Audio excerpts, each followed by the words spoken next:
Welcome to Investors Insights. Our topic today is inflation in your pocketbook.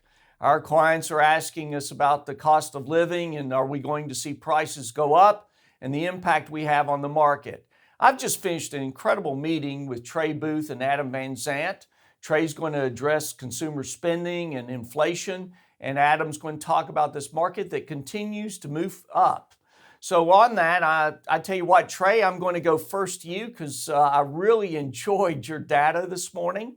So help us answer the questions about inflation, the cost of living, and will the consumer continue to spend? Just a few topics. Yeah, definitely. I mean, we had a lot of data last week. We talked about, we were looking forward to a lot of information on the consumer. And so we wanted to kind of go back and address what we were looking for. And so the month-over-month retail sales number was a big number we were watching for. Expectations were for it to be up 6% month over month. A lot of the reason why the expectations were so high was because of that extra stimulus check that most consumers received. True. Well, the numbers came in much better than even the 6% expected. 9.8% month-over-month increase in retail sales. Now that's important because over the last year, we've seen a lot of these stimulus checks come to the consumer, but we haven't seen them really spend it. We've seen that savings rate spike up.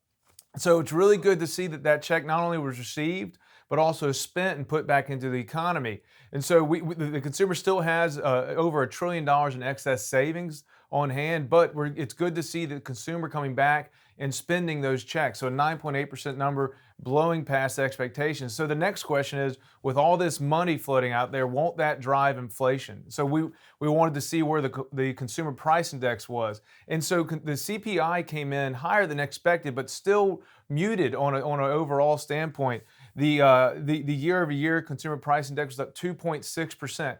While that's high relative to recent years, that's still not what we would call runaway inflation. 2.6%, that's 0.6% ahead of where the Fed's goal of 2% is.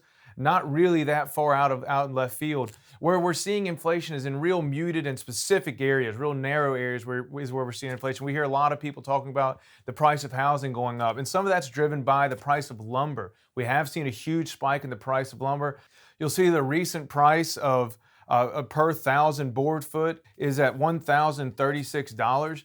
That is nearly 3 times what it was in 2019. But you're also incredible. looking at this chart, you'll see that that's not a long-term trend. That's a clear spike based on short-term supply-demand imbalance. So we would expect that to be what's called in the economic terms transitory. So that means not permanent inflation. So it's here for today, but it likely will be gone down the road, and we'll probably see prices normalize back down to 1/3 of where they are now as the supply and demand reworks itself out. So a lot of short-term good news. We really want to see this continue. And why this may impact your portfolio outside of the pocketbooks being good, seeing spending coming out, is that we're about to hit into earnings season. And we've been talking about the market going higher. And what will support that higher prices will corporate earnings. So this spending goes down to corporations' sales, and that revenue impacts the market. So we're hoping to start to see real positive sales numbers out of companies as they report, and that earnings season really kicking off now after we already got what looks like good consumer numbers. Well, and throughout your data there, I kept hearing the word positive, and we're seeing it in a lot of areas. And also, I've enjoyed the conversations with our clients, Trey, that have said, well, I'm spending stimulus, or my kids are spending their stimulus, and from the standpoint also, we didn't do anything. We didn't take any trips. We didn't do any the usual activities we normally do because of COVID, and so now I'm going to enjoy it, and I'm going to spend money. So we really believe, and you correct me if I'm wrong, but we believe second quarter and third quarter we could continue seeing this consumer spending. You agree with me on that? Yeah, definitely. And it's also important to remember that when we're looking at these numbers, a lot of them are year-over-year comparisons. So we're going to see consumer spending and earnings for the second and third quarter that'll be compared to the second and third quarter of last year, which I think we all remember, very dark, very weak economic scenario Yes, we remember. we were going through the second and third quarter of last year. So numbers really should be extremely strong for the next 2 to 3 quarters. Yes. Yeah. Well, and I'm going to go over to Adam now, because Adam, I always enjoy your report just because you do a great job on the technical analysis side. And so often we talk about all these numbers and putting the pieces of the puzzle together, the inflation, the earnings, what the consumer's doing. But at the end of the day, it's reflected in the different indices that we follow. And we've got the S&P 500, going up towards new highs, hitting new highs, going higher. People are asking about that. So give us the range here. Show us on the screen with your chart and give us the range in terms of where we are now in the strength of this market.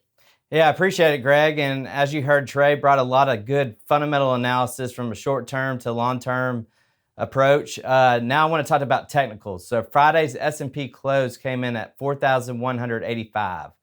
That puts our new resistance level to 4,225 with a new support level of 4,145.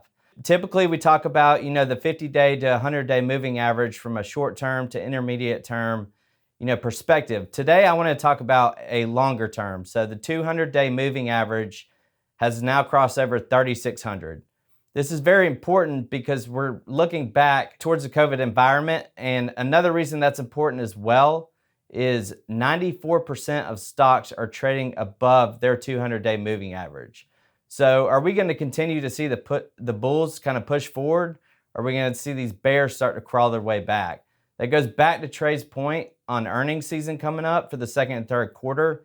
So it's going to be very important to keep an eye on that 200-day moving average and keep an eye on the consumer and their spending trends. Well, it's well said. And what I appreciate, our clients have been saying, I don't fully understand all the technical analysis, but what I do understand are the numbers and the support levels and the resistance levels. And it really gives me comfort in knowing if I see the market trade down some or I start to see it go up and actually go higher, to have an understanding of the range that the market is currently trading in. So great job there, Adam. We appreciate that. And we hope also you appreciate these vlogs. We hope you forward them to family, friends, and colleagues. We've gotten some great responses on last week's vlogs regarding early retirement and other topics that we've chosen to address. We also ask from the standpoint that you follow us on Facebook, Twitter, and LinkedIn, our social media. We want you to be informed.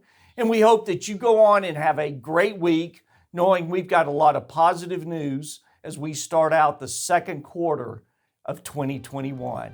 Have a great week.